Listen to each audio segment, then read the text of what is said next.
In today's video, I'm going to teach you how to enable push notifications in Splitwise. If you use Splitwise to manage shared expenses with friends, family, or roommates, having push notifications turned on is really helpful.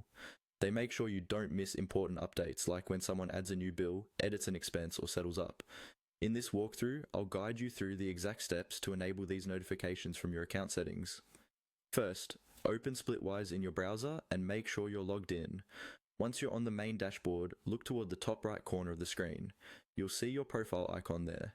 It might be a small circle with your initials or a profile picture. Go ahead and click on that profile icon. This opens a small menu where you can access everything related to your personal account. From that drop-down menu, choose the option labeled Your Account. This will take you to your main account page, where you can manage your personal details, security options, and various settings connected to Splitwise. On the account page, look for a section or tab called Notifications or Settings that includes notification options. Click on the Notifications area to open it. This is where you control how and when Splitwise contacts you, including email alerts and push notifications to your devices.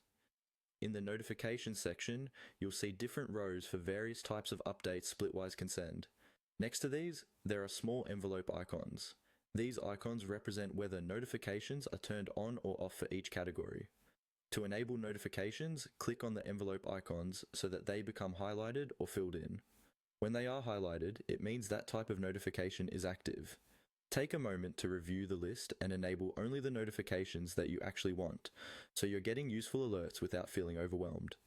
After you've clicked the envelopes and adjusted everything to your liking, you need to save your changes. Look for a Save button at the bottom or top of the page and click it. This step is important because if you leave the page without saving, your new notification settings won't be applied. Once you've saved, your push notifications are now enabled, and Splitwise will start sending updates based on your selections. That's all you need to do to stay on top of your shared expenses more easily.